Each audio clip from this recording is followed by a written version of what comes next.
Bonjour à tous et bienvenue sur Mosaïque Cristal.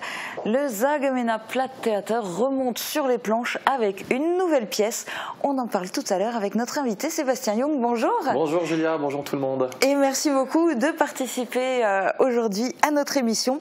Chaque jour, on donne aussi l'opportunité aux internautes de s'exprimer. C'est Marie-Morgane qui est leur porte-parole aujourd'hui. Coucou. Salut. On fera le point tout à l'heure, mais pour le moment, l'hiver approche. On commence cette émission à Beach, au Resto du Cœur, où la campagne hivernale va bientôt commencer. Laurie est sur place pour nous en dire plus. Laurie, bonjour. Coucou Julia. Pour le moment, il n'y a pas encore de distribution de denrées. Eh bien non, aujourd'hui c'est l'ouverture des inscriptions pour la campagne d'hiver des Restos du Cœur. Ce matin, il y a déjà une vingtaine d'inscrits. Les inscriptions sont ouvertes jusqu'à 16h. Il y aura de nouvelles inscriptions ce vendredi, mardi prochain et vendredi prochain, de 9h à midi et de 13h à 16h au centre des Restos du Cœur derrière la mairie de Beach. Pour ce qui est de l'organisation, tu pourras t'entretenir tout à l'heure avec Annie. Merci beaucoup Laurie, merci aussi à Uranie au cadrage et on refait donc appel à vous dans quelques instants. On va d'abord faire un tour d'horizon de l'actu du secteur en 60 secondes.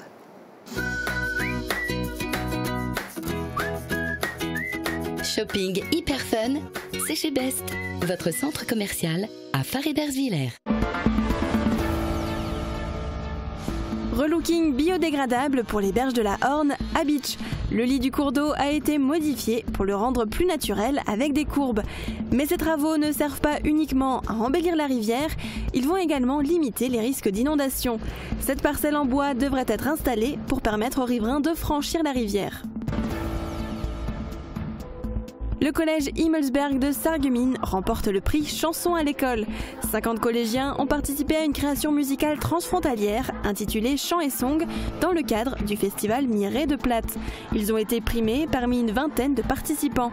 C'est la première fois qu'un établissement français remporte ce prix remis par le ministre sarrois de la Culture. Jean Rotner sur le site de la Smart. La semaine dernière, le président de la région Grand Est s'est rendu à Ambach pour une séance de travail avec le président de Smart France, Serge Sibert. En mai dernier, l'entreprise a annoncé qu'elle investirait 500 millions d'euros pour construire le premier modèle de marque Mercedes sur le site. Jean Rotner souhaite faire du Grand Est la première région automobile de France. L'inspection du réseau d'assainissement de la commune de Beach est en cours. Les rues de Sarreguemines, du Maréchal Foch ou encore du Colonel Tessier sont coupées à la circulation jusqu'à mercredi. Cette inspection, menée par le syndicat des eaux et de l'assainissement d'Alsace-Moselle, permet d'observer l'état de la conduite avec une caméra sur chariot roulant. Toutes les fissures, infiltrations ou exfiltrations sont notées dans un rapport.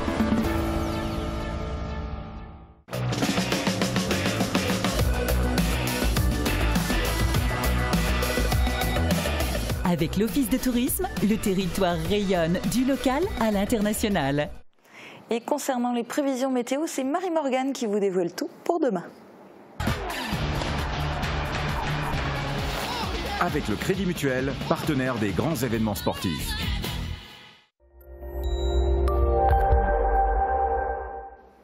Demain, on va subir une lente dégradation. On se réveillera avec quelques grisailles et les températures seront comprises entre 4 et 8 degrés. Attention, dans le milieu d'après-midi, le vent va se renforcer et atteindre des pointes de 40 à 60 km/h. Au cours de l'après-midi, les nuages vont prendre le dessus et vont donner des pluies éparses dans le pays de Beach. Il y a quand même un point positif, les températures resteront douces avec des maximales comprises entre 14 et 17 degrés. Demain, nous fêterons les Carines. Le soleil nous accompagnera de 7h29 à 17h01. Et l'image du jour nous est envoyée par Marianne Rohr. On peut y voir le magnifique coucher de soleil capturé à Étain. Un grand merci à vous. On attend aussi vos photos et vos vidéos. Vous pouvez nous les faire parvenir par mail à l'adresse contact@mosaïque-cristal.tv.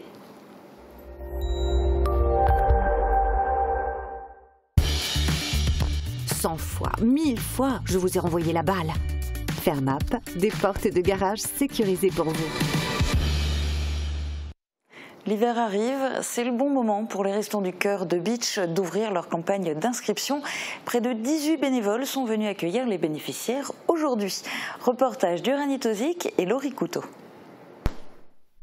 Autour d'un café, chacun attend son tour, accompagné de plusieurs bénévoles. Ces bénéficiaires s'inscrivent pour les campagnes d'hiver des Restos du Cœur. Plusieurs profils sont présents.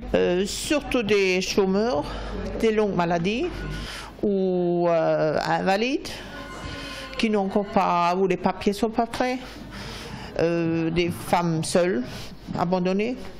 Ça peut toucher tout le monde. On ne peut jamais dire qu'on ne viendra pas. Avec 590 €, je ne vais pas loin.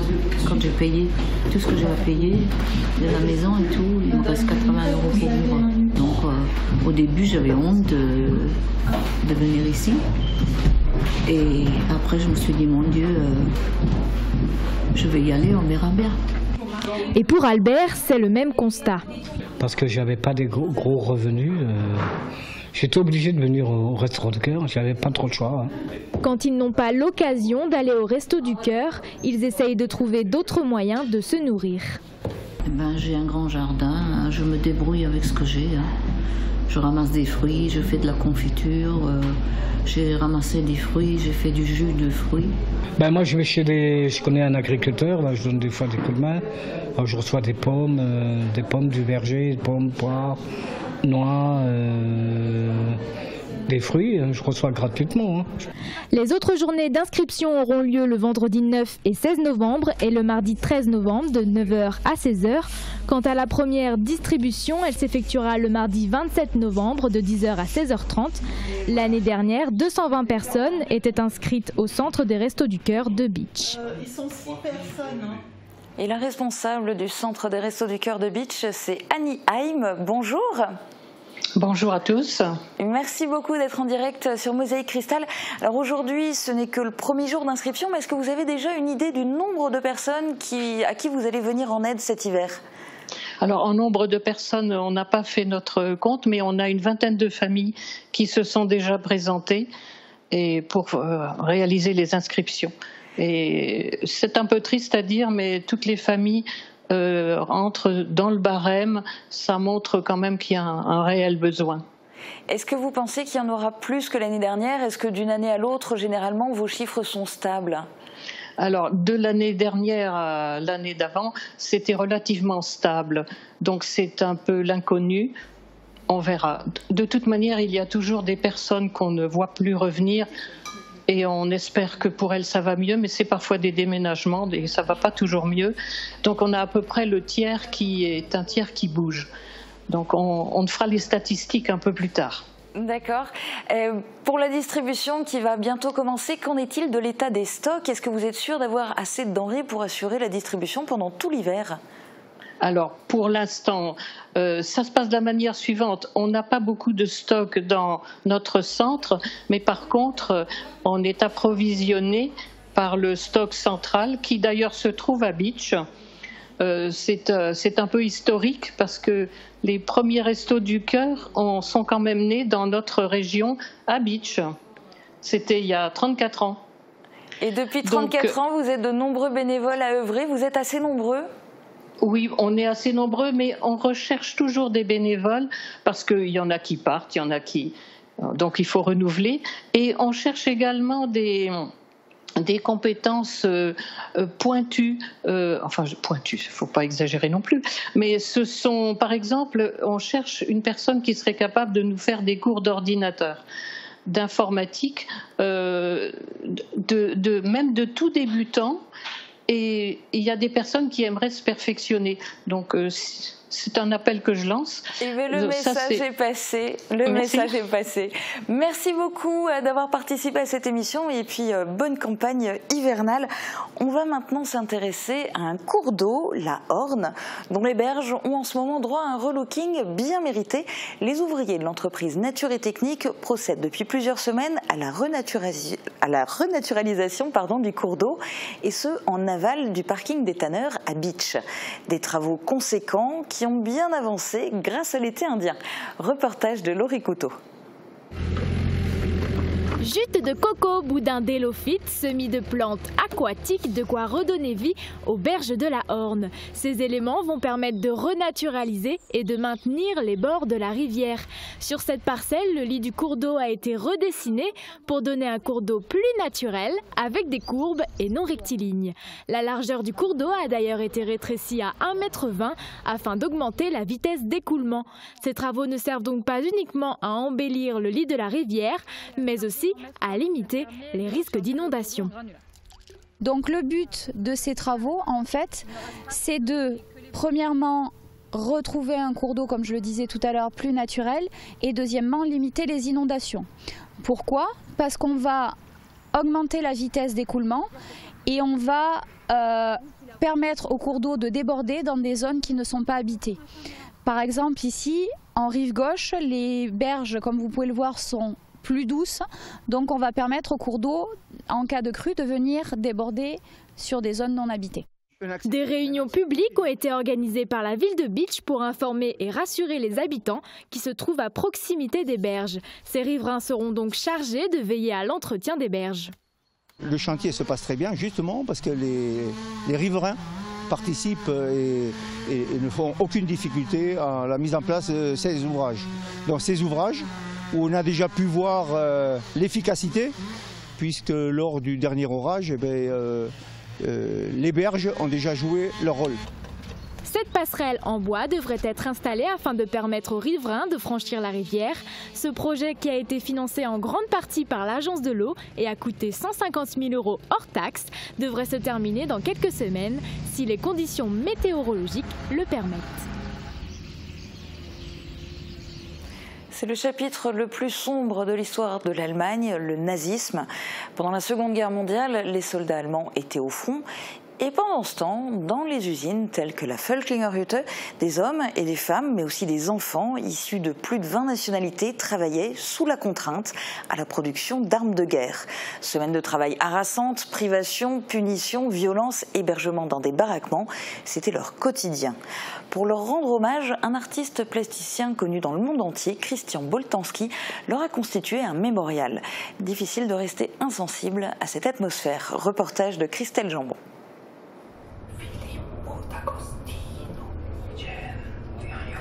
Comme dans un dernier souffle de vie, leurs prénoms et noms retentissent entre les parois de l'installation de Christian Boltanski à la Völklingerhütte. De 1940 à 1945, ils furent 12 393 à travailler sous la contrainte dans l'usine sidérurgique sarroise au service de l'industrie nazie. Dans l'usine de frittage, l'artiste plasticien a formé un long couloir constitué de boîtes métalliques rouillées, empilées les unes sur les autres, un peu comme des urnes funéraires. Il y a ce que l'on peut penser. Ça peut être des cendres, mais en fait, il n'y a rien. Mais c'est des boîtes métalliques comme ça évoquent effectivement les urnes funéraires, mais également le coffre-fort du pauvre, si je puis dire. Au bout du couloir, une montagne de vêtements de bleu de travail, symbolisant la présence de ces hommes, femmes et enfants. Parmi ces travailleurs forcés, 261 personnes ont perdu la vie. Parmi elles, 60 enfants. La production de fer et d'acier était extrêmement importante pour les obus, les chars d'assaut, les canons. C'est ici que se fabriquait tout ce matériel. Les ouvriers allemands employés ont dû partir à la guerre, au combat. En tant que force spéciale armée, ils ont dû détruire des villages en Russie. Ils ont dû occuper la France, le Danemark. Pour remplacer cette main-d'œuvre, à partir du printemps 1942, on a fait systématiquement venir en Allemagne des travailleurs de pays occupés.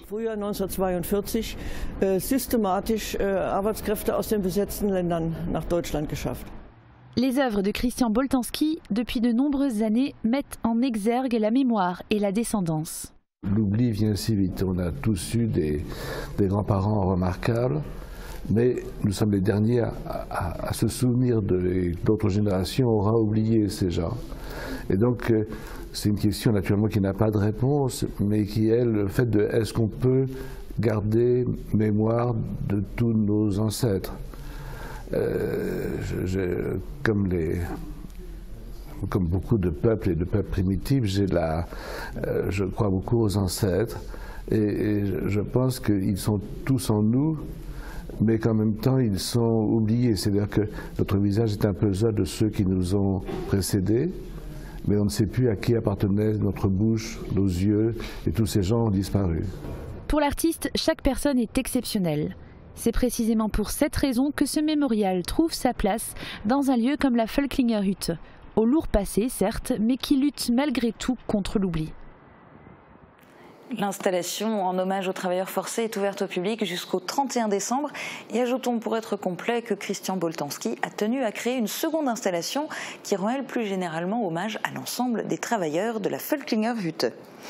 Après les travailleurs forcés de la Deuxième Guerre mondiale, intéressons-nous aux commémorations de la Première Guerre mondiale.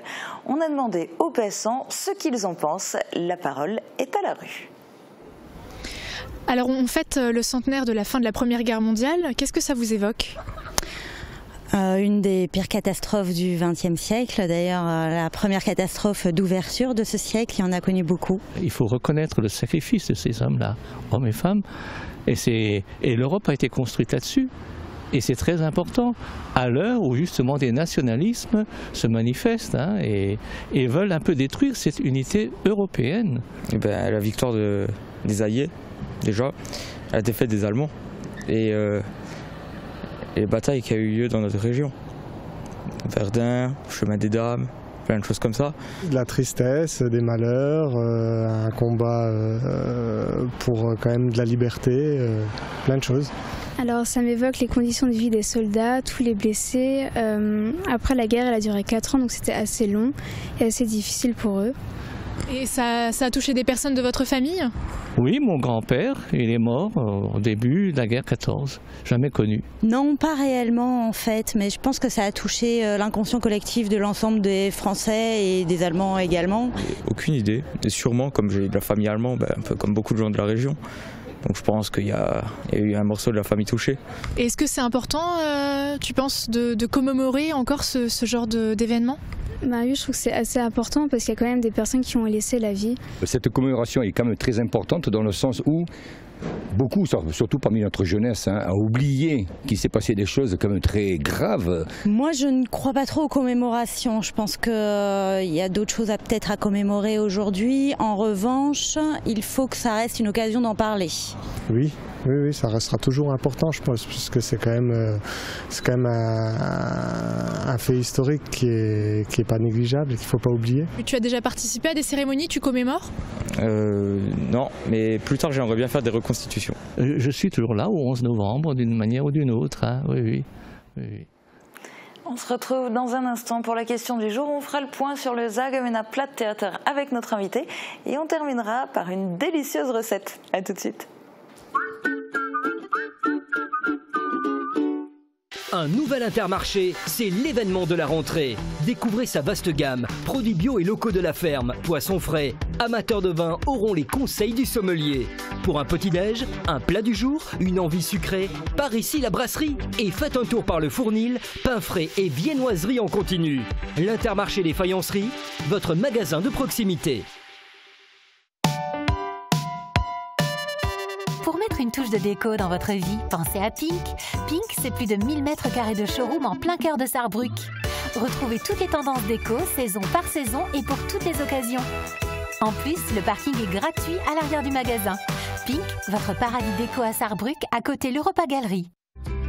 Nouveau en zone industrielle de Sarreguemines, l'atelier gourmand vous propose toute une sélection de gourmandises, du pain frais toute la journée, de succulentes pâtisseries artisanales, des hamburgers maison fraîcheur garantie et tout un assortiment de pizzas et de sandwichs. Vous pouvez manger sur place ou profiter du drive. L'atelier gourmand vous invite chaque jour du lundi au samedi de 5h du matin à 22h.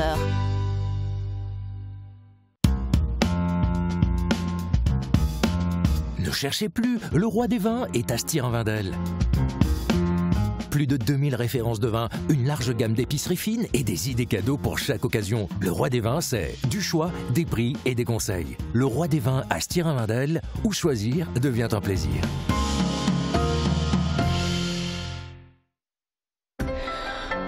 J'ai tout prévu pour mon mariage.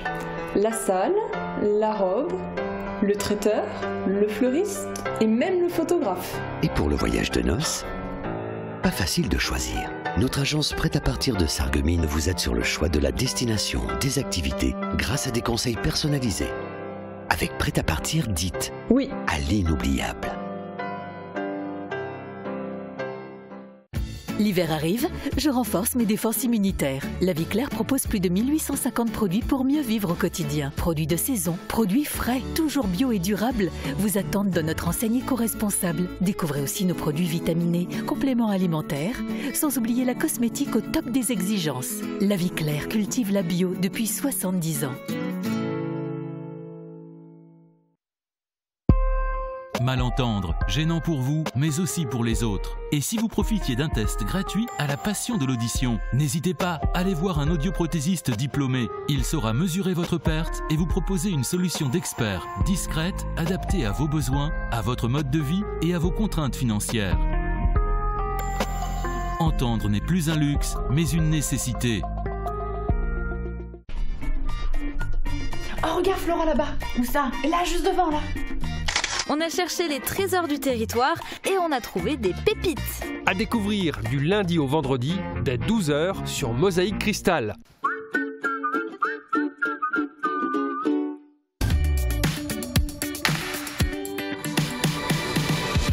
Quelles sont les aides financières pour un propriétaire occupant qui souhaite améliorer le confort de son logement?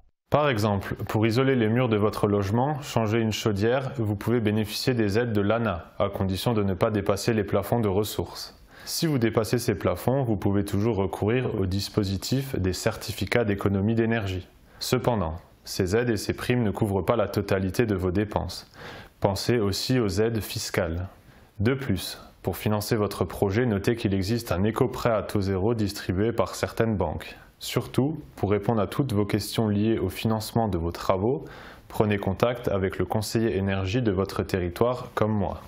Rassurez-vous, j'étudierai avec vous toutes les aides financières et fiscales mobilisables avant de vous engager. Mes conseils sont neutres, gratuits et objectifs. N'attendez plus et venez rencontrer le conseiller le plus proche de chez vous en consultant le site fer.fr ou le site EIE-grandest.fr. À bientôt pour de nouvelles infos énergie.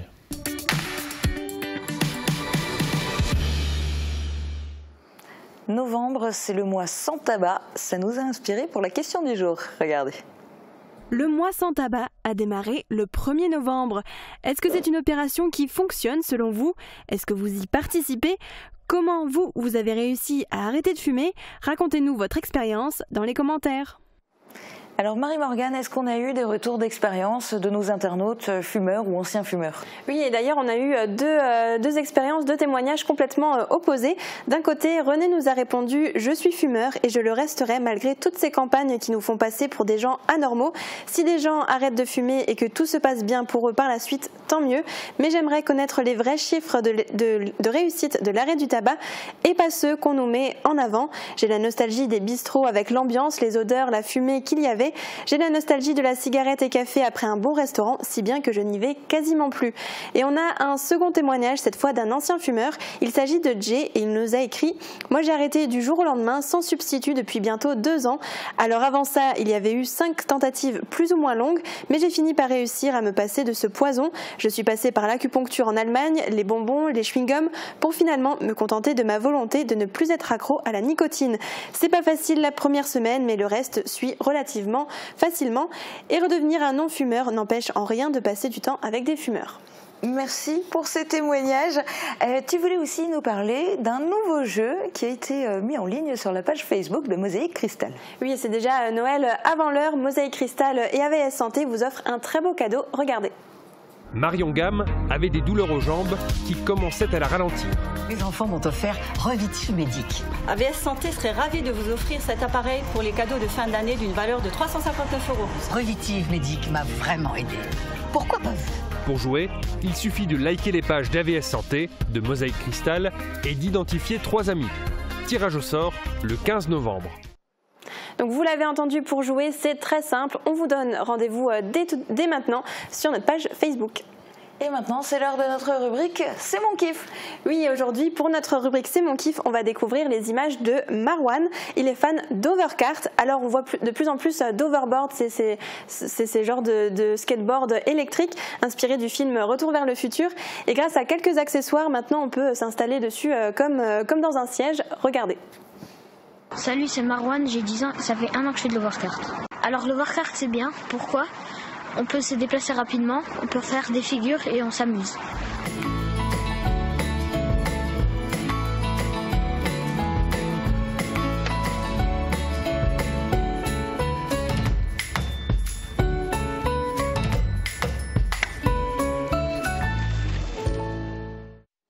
Et si tu es âgé de 6 à 20 ans et que tu veux participer à notre rubrique C'est mon kiff, c'est super simple. Tu as juste besoin d'un smartphone et de te filmer en train d'expliquer un petit peu ton activité ou le lieu que tu aimes. Ensuite, tu filmes quelques images du sujet et tu peux nous envoyer toutes les vidéos via WhatsApp au 06 81 82 40 33 ou sur notre adresse mail. Merci Marie-Morgane. Avec plaisir. Son kiff à lui, c'est le théâtre en plate. Oui. Sébastien, tu fais partie de la troupe du Sarreguemines Platetheater depuis combien de temps? Alors j'ai rejoint la troupe il y a 3 ou 4 ans, mais précédemment j'en faisais déjà dans la troupe du Val-de-Guéblange. Lorsque j'avais 18 ans, j'avais joué 3-4 années avec cette troupe, et là maintenant avec le Sarreguemines Platetheater, c'est plus pratique, c'est moins loin. Mais en tout cas, c'est un vrai plaisir d'être sur scène, Julia. Est-ce que tu es le plus jeune de la troupe? Alors, en ce moment, oui. L'année dernière, ou il y a 2 ans, on avait 2 acteurs qui étaient un peu plus jeunes. Donc là, oui, je suis le plus jeune. Alors, ça me fait plaisir d'être le plus jeune dans une troupe, tu vois. Et à 42 ans, le plus jeune représentant ici. Voilà. Dis-nous, comment ça se passe? Est-ce que c'est difficile justement pour jouer en plate, de trouver la relève, de trouver des jeunes capables de s'exprimer en plate? Alors, donc comment ça se passe? Là, on répète depuis le mois d'août. Alors, je dirais oui et non. On a certains acteurs, même adultes, qui, les textes là pour cette année, c'est une pièce de Bernd Gomboldt. On part de l'allemand, on la traduit en plate. Donc voilà. Alors ce qu'on essaie de faire, c'est quand on traduit les textes, on essaye de les rendre compréhensibles par tout le monde.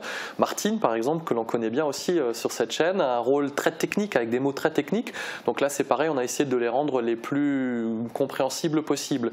Et après, pour répondre à ta question, c'est vrai que c'est pas évident, mais voilà, on essaie de garder les yeux ouverts. Par exemple, chez notre amie Margot Goer aussi, qui a un vivier de jeunes acteurs très intéressants. Donc dès qu'on en repère un qui peut peut-être avoir des facilités en plate, on lui propose de venir nous retrouver. Oui, pourquoi pas. D'accord, donc sans être complètement bilingue, mais ne serait-ce qu'un peu des facilités pour la prononciation. Tout à fait. Et au niveau du public, les spectateurs, est-ce qu'on arrive à séduire un nouveau public, à séduire les jeunes?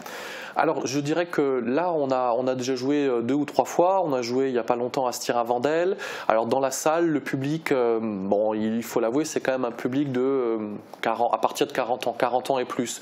Mais de temps en temps, on a le bonheur de voir aussi dans la salle un petit-fils, j'imagine, ou un garçon, une fille qui accompagne ses parents, ses grands-parents, parce qu'il y a sans doute cette volonté d'ouverture aussi vers le plate. Alors évidemment, je pense qu'il y aura toujours du public qui sera intéressé. Là j'ai pris quelques infos avant de venir. Par exemple, on va jouer au casino à Sarreguemines. J'ai entendu que les ventes se passaient très bien à l'office de tourisme, donc ça prouve que le public est là et qu'il y aura toujours du monde pour venir nous voir. Du monde pour venir vous voir, du monde aussi pour travailler, parce que vous êtes, selon les pièces, un certain nombre de comédiens sur scène, et puis il y a aussi tous ceux qui œuvrent dans les coulisses. Ah, tout à fait. Alors là, par exemple, cette année, sur la pièce Chez Neferia, on est 9 acteurs sur scène, mais la troupe compte 26 membres. Julia, il y a beaucoup de personnes qui travaillent dans les coulisses, notamment nos décorateurs, qui conçoivent donc, le décor, les ambiances sur scène, avec les accessoiristes. Les acteurs sont maquillés avant. Il y a des groupes de lecture déjà tout en amont qui vont choisir la pièce. Il y a le bruiteur, on a parfois des petits sons, des sonnettes, etc., des klaxons. Donc là, il y a quelqu'un qui s'en occupe. On a Sonia qui est dans les coulisses aussi, qui va nous transmettre le plateau repas. Cette année, j'ai la chance de manger un bon repas sur scène. Donc voilà, il y a vraiment beaucoup de monde aussi qui travaille en coulisses, il ne faut pas les oublier. Donc 9 acteurs sur scène, mais une équipe de 26 personnes avec le metteur en scène aussi, Armand Remarque, qui nous encadre pour qu'on soit au top. Alors on vient de voir quelques images de la pièce de l'année dernière. Ah oui. On est un peu plus habillés là cette année. Hein. D'accord. Alors justement, cette année, puisque chaque année le Zargumina Platttheater propose une nouvelle pièce, cette année, c'est quoi? Ça parle de quoi? Alors cette année, donc la pièce s'appelle Schöne Ferien en allemand. Donc on a adapté une pièce de Bernd Gombold. Alors c'est un auteur qui écrit tout le temps. Hein. C'est un vrai plaisir pour lui. Et là, je crois que c'est la 3e année successive où on prend l'une de ces pièces. Alors je ne vais pas trop en dévoiler quand même, mais en 2 mots, on est sur un camping. Il y a une famille qui vient depuis des années, qui se sent bien, des gens un peu, comment je veux dire, aisés. Voilà, ils ont tout ce qu'il faut dans leur caravane, machine à expresso, télé par le satellite, etc. Enfin, ils sont vraiment équipés. Puis ils avaient une bonne entente avec leurs voisins, mais qui sont âgés, donc les voisins ne reviennent plus.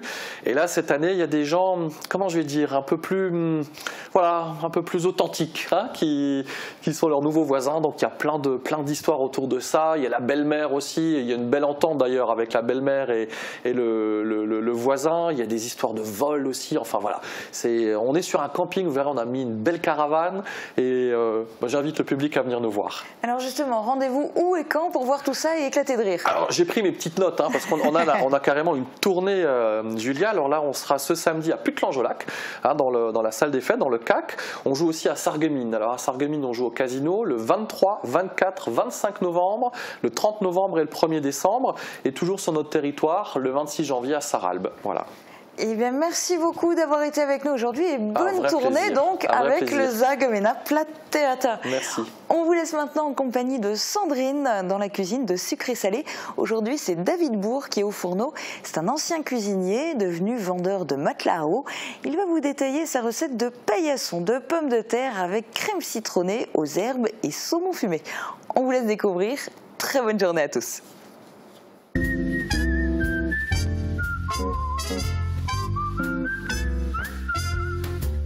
Oseo Cuisine, un service personnalisé avec des prix imbattables toute l'année. N'achetez pas votre cuisine sans passer par Oseo Cuisine.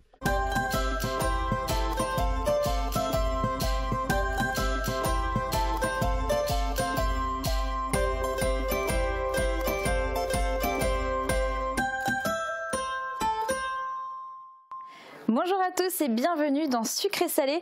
Aujourd'hui, je vous propose de préparer des galettes de pommes de terre avec une crème aux herbes et citronnée et son saumon fumé. Mais c'est pas moi qui la prépare, c'est David Bourg et je vous propose de découvrir tout de suite son portrait. David Bourg est un ancien cuisinier. Son métier, il l'a exercé jusqu'en 1999, principalement en Allemagne, avant de changer de carrière pour privilégier sa vie de famille. Il est tout de même resté dans le domaine de l'agroalimentaire pendant plusieurs années avant de trouver son bonheur dans une activité axée sur la sécurité au travail. Mais en parallèle, il travaille à son compte. En 2009, il a créé Waterbed France, convaincu des bienfaits des lits à eau. La cuisine aujourd'hui pour David, c'est un plaisir quotidien pour régaler sa famille et le voilà prêt à se mettre au fourneau, rien que pour vous. Bonjour Sandrine, bonjour à tous. Bonjour David, je suis ravie de t'accueillir ici. Merci. Alors, avant de commencer quoi que ce soit, j'aimerais te poser une question. Est-ce que tu es plutôt salé ou plutôt sucré? Je suis plutôt un gourmet salé. D'accord. Voilà. Et c'est pour ça qu'avec toi, on va préparer aujourd'hui des galettes de pommes de terre. Oui. Alors, tu as décidé de l'accompagner avec une crème un petit peu assaisonnée. Est-ce que tu peux nous en dire plus? Oui, alors on aura la galette de pommes de terre en tiède, voire chaud, et puis on aura la crème fraîche avec des herbes fraîches et puis un petit peu de citron pour relever le goût. D'accord, donc juste pour apporter une petite touche de fraîcheur à tout ça. C'est ça, et puis une tranche de saumon fumé qui va agrémenter les deux autres ingrédients. Ok, ben, j'ai hâte de découvrir tout ça, mais avant de commencer à cuisiner, on va d'abord découvrir les ingrédients.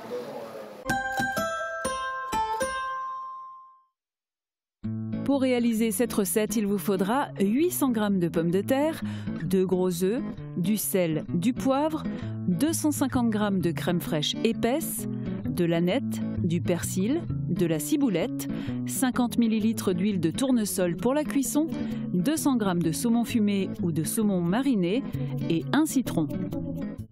Donc maintenant qu'on a vu tous les ingrédients, qu'est-ce qu'on va pouvoir faire avec toutes ces bonnes choses? Alors on va commencer par éplucher les pommes de terre, on va les éplucher, on va les laver et puis on va les râper. Ok, bah c'est parti, on va s'y mettre. Donc si tu veux, tu peux me préparer un petit peu une bassine avec un petit peu d'eau s'il te plaît. Ouais, ça marche. La grande. Oui, elle est très bien celle-ci. Ok. Elle ira très bien.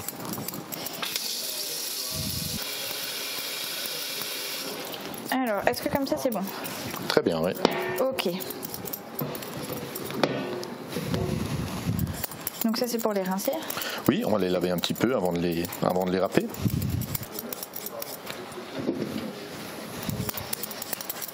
Alors, est-ce que tu peux nous dire pour combien de personnes on prépare ça et puis dans quel cadre en fait? Alors, ça sera plutôt pour une entrée. Ouais. Si on prépare ça pour une entrée, on compte 2 galettes par personne, une tranche de saumon fumé et puis une cuillère à soupe de crème fraîche. Après, ça n'interdit pas de faire ce plat-là en plat principal. Dans ce cas-là, on rajoutera 1 ou 2 galettes selon l'appétit des convives et puis une tranche de saumon. S'ils sont très gourmands, préparez le gros paquet de pommes de terre. J'aime bien le rasoir à légumes, parce que il y a aussi l'économe, mais le rasoir à légumes c'est un petit peu plus rapide, je trouve. Je savais pas que ça s'appelait comme ça. Pour moi, les deux c'était des économes. Non, ça c'est un rasoir à légumes. Oui. D'accord. Un économe, c'est un couteau. On l'appelle d'ailleurs couteau économe. Ouais. Ok, je vois la différence. Ouais. Après, on ne peut pas tout faire avec le rasoir et on ne peut pas tout faire avec le couteau économe non plus. Par exemple, pour une asperge, on va prendre le couteau économe, le rasoir n'ira pas. Donc là, nos pommes de terre sont épluchées et lavées, donc rincées à l'eau, et on les coupe grossièrement juste pour pouvoir les mixer. Oui, c'est ça, pour qu'on puisse les râper. Oui.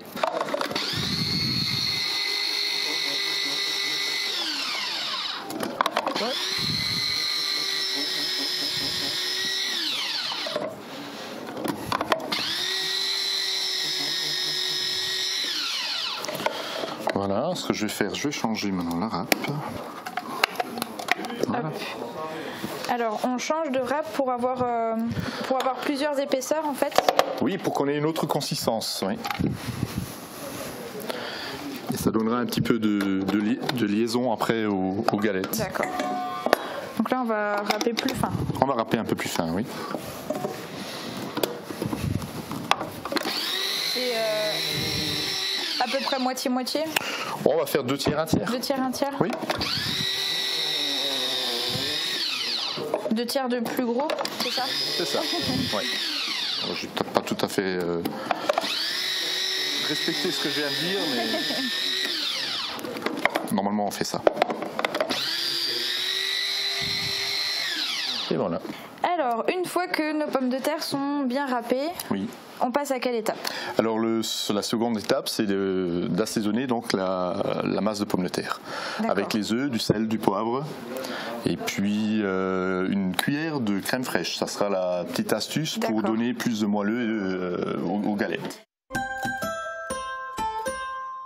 Avant de passer à cette étape-là, tu me disais que ton astuce, c'était de pouvoir préparer de préparer les pommes de terre râpées un peu plus tôt si on n'a pas trop le temps le soir. Oui, quand on veut les préparer un peu d'avance, si on a du monde, on peut le faire, mais le problème c'est qu'avec les pommes de terre, elles prennent très rapidement de la couleur. Alors pour éviter qu'elles prennent trop vite cette couleur noire qu'on n'aime pas, on y rajoute une petite cuillère à café de bicarbonate de soude et puis ça évite donc à la pomme de terre de s'oxyder. Ok, et au maximum combien de temps à l'avance, pas la veille? Non, 2-3 heures, pas plus. D'accord, ok, ça marche. Voilà. Donc on peut passer à l'assaisonnement. Oui. Donc on y met une bonne cuillère de crème fraîche. D'accord. Du sel. Je vais te le prendre. Oui. Hop. Du poivre. Et alors pour le poivre, j'utilise un poivre sauvage qu'on trouve dans un très beau magasin à Sarreguemines qui s'appelle La Magie des épices. D'accord. Et dans lequel on trouve tout ce qu'il faut pour faire la cuisine avec de belles épices. Et donc c'est un poivre un peu plus relevé ou juste avec, oui, c'est un poivre très parfumé. C'est un poivre sauvage qui est vraiment très parfumé et qui s'accorde très bien avec la masse de pommes de terre qu'on utilise ce soir. Voilà. Donc on y a mis la crème fraîche, le sel, le poivre, on rajoute encore les œufs. Donc 2 œufs entiers. Voilà. Je vais reprendre les copies. Merci. Hop. Et voilà. Voilà. Et donc là maintenant on va mélanger le tout afin d'obtenir une masse homogène. Ok, ça va. Alors dans la masse de galettes de pommes de terre, on a une recette régionale qu'on connaît, que beaucoup de monde connaît avec un peu de poireau dedans. On peut également y rajouter des lardons, on peut y mettre aussi des herbes fraîches, on peut y mettre même du fromage pour les rendre plus savoureuses. D'accord. Voilà. En fait, c'est à notre goût, quoi. On peut imaginer un petit peu ce qu'on veut avec les galettes de pommes de terre. Oui, tout à fait. On peut donner un libre cours à son imagination. Ça, c'est vraiment, on peut même y faire de belles inventions. C'est l'avantage de cette recette. Oui. Voilà.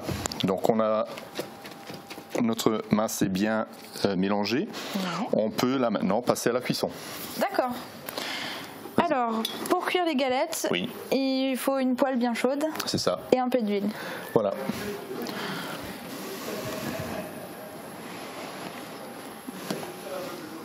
Donc un peu d'huile sur le fond. On laisse bien chauffer. C'est important que la poêle soit vraiment bien chaude. Et pendant que je vais cuire les galettes, ouais. Est-ce que tu pourrais, s'il te plaît, me préparer la crème? Avec plaisir. La crème, on l'a là. Je vais prendre un petit bol. Voilà. On va y rajouter donc les herbes qui sont déjà préalablement hachées. Ouais, donc là on avait ciselé un petit peu toutes les herbes. Voilà, la ciboulette fraîche, le persil. Il y aura juste la nette un petit peu à hacher encore. Et puis on y mettra encore un petit filet de citron, sel, poivre. Est-ce que je prends toute la crème? Oui, on prendra toute la crème. Oui. Toute la crème. Je mets toute la crème, hop. Alors.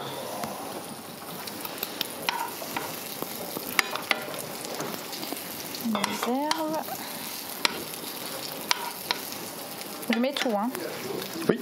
On est d'accord.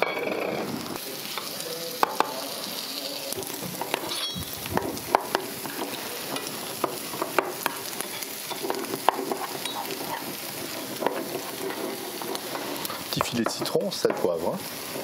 Ouais. Là, on va prendre les petits bouts. Il en faut beaucoup? Non, ça suffira. Très bien.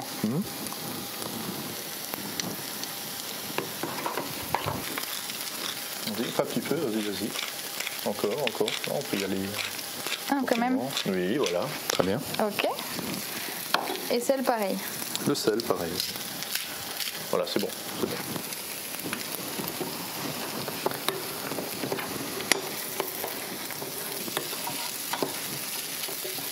Alors, de ton côté, au niveau de la cuisson des galettes, il faut qu'elles soient comment? Il faut qu'elles soient dorées. Hein. Il faut qu'elles aient une belle couleur dorée. Là, on va attendre encore un petit peu pour retourner les autres. Il ne faut pas les laisser trop longtemps non plus, sinon elles vont prendre trop le goût de l'huile au final. Oui, non, il ne faut pas leur donner trop de couleur. Il ne faut pas trop marquer. Ça marche. Ok. De mon côté, la crème est prête. Oui.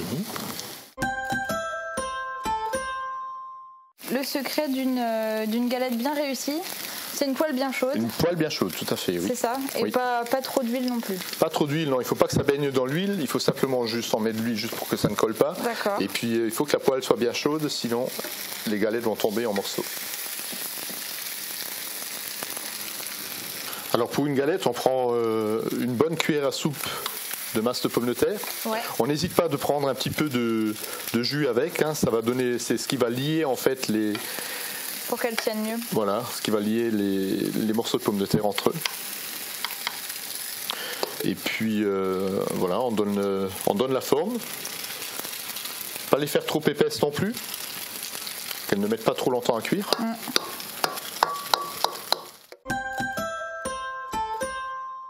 Alors, nos galettes sont bien cuites. Elles sont prêtes, oui, on va pouvoir dresser. On passe au dressage. Ça marche.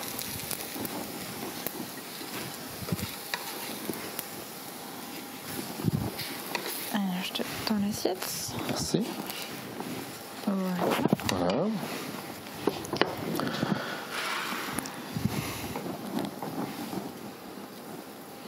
Alors, le petit détail qui fait tout.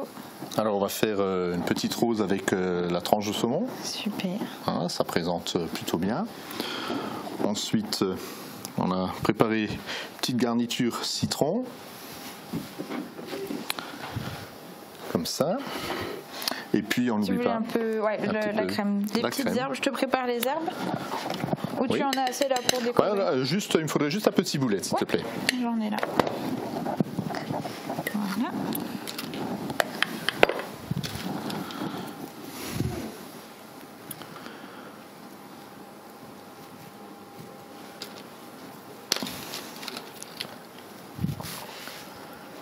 Super.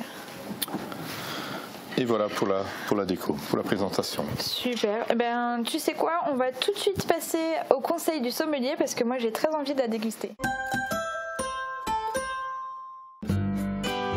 Bonjour Sandrine, bonjour chers téléspectateurs.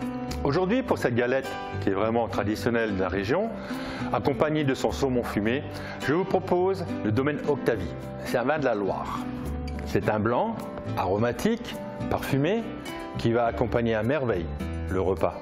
Je vous souhaite un bon appétit. On a terminé notre présentation, c'est super chouette. Alors on a même fait un petit panier, enfin je dis on, mais c'est toi qui l'as fait. Oui. Un petit panier avec le citron.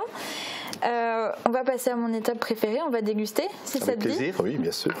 Alors vas-y. On va bien prendre un bout de galette. Oui. Et puis un petit peu de crème. Pour manger les deux ensemble. Voilà, avec un peu de saumon. Ouais.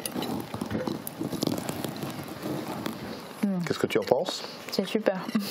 Merci. Bah déjà les galettes, moi j'adore. Et puis c'est vrai qu'avec un petit peu de crème fraîche, ça apporte une touche de fraîcheur. C'est ça, voilà. Donc on a du tiède, on a de la fraîcheur. Et puis on a le bon goût du saumon fumé. Ouais. On peut aussi également remplacer par du gravet de Lax, c'est du saumon mariné. Alors pour ceux qui en ont un petit peu marre du saumon fumé, pour changer un peu, on peut prendre du saumon mariné, ça passe très bien avec aussi. Et puis on peut aussi mariner avec tout ce qui nous passe par la tête et tout ce qu'on aime, parce que ça se marie un petit peu avec tout au final, les galettes de pommes de terre. Tout à fait, oui. Ok, bah écoute David, je suis extrêmement contente de t'avoir reçu sur le plateau. Merci, c'est réciproque. Je te remercie d'avoir partagé cette recette avec nous. Merci. Et puis si vous voulez la refaire à la maison, n'oubliez pas que vous pouvez la retrouver sur notre site internet www.mosaïque-cristal.tv et je vous dis à très bientôt.